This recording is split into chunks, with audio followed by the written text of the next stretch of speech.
Hello, my name is Saud. I'm an Emergency Department Ultrasound Fellow at Massachusetts General Hospital. I'll be talking about ultrasound-based sarcopenia as a predictive factor for falls in older patients. We'll talk about the background and the introduction to our paper. Frailty is a state of increased vulnerability resulting from aging-associated decline in reserve and function across multiple physiological systems, causing frequent falls and other injuries. It is common in the elderly who present to the emergency department.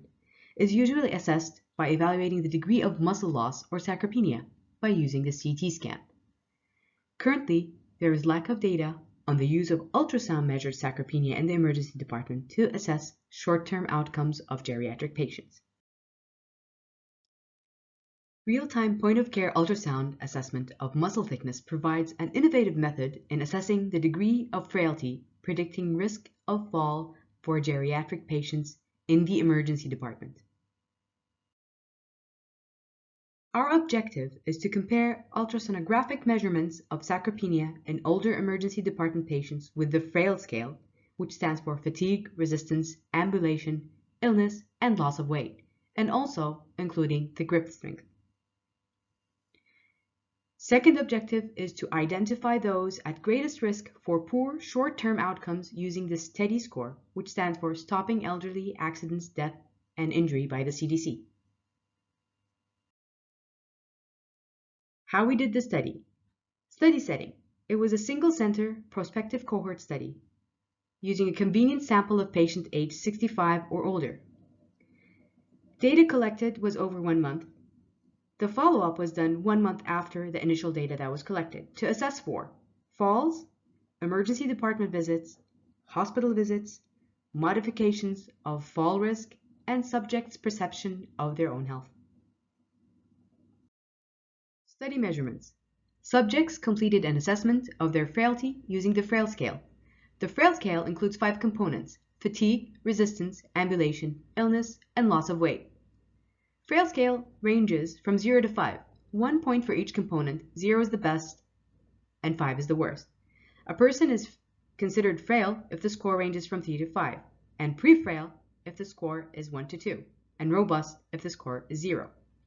Fall risk is assessed using the STEADY score, which is Stopping Elderly Accidents, Deaths, and Injury by the CDC. It is a 12-question score, and if the score equals or is above 4, the patient is at risk of falling. Grip strength were measured by using a hydraulic hand dynamometer. Ultrasound measurements of their biceps, quadriceps, rectus abdominis muscle thickness were all measured. Our results. 43 older patients with a mean age of 79 years old were enrolled. 63% of them were female. The average muscle thickness of the biceps, quadriceps, and rectus abdominis had a weak correlation with the grip strength. Subjects identified as frail by the FRAIL scale had significantly greater asymmetry in their biceps ultrasound measurements with a mean difference of 0.23 centimeters.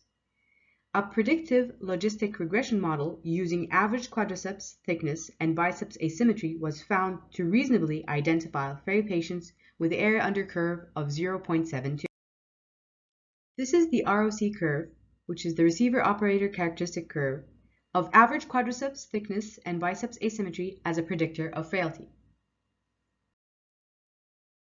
None of the individual or averaged ultrasound measurements correlated significantly with the FRAIL scale. At 1 month follow-up, subjects that had falls, hospital visits, and modified fall risk had thinner quadriceps with a p-value of 0.00, thinner abdominis rectus muscles with a p-value of 0.0.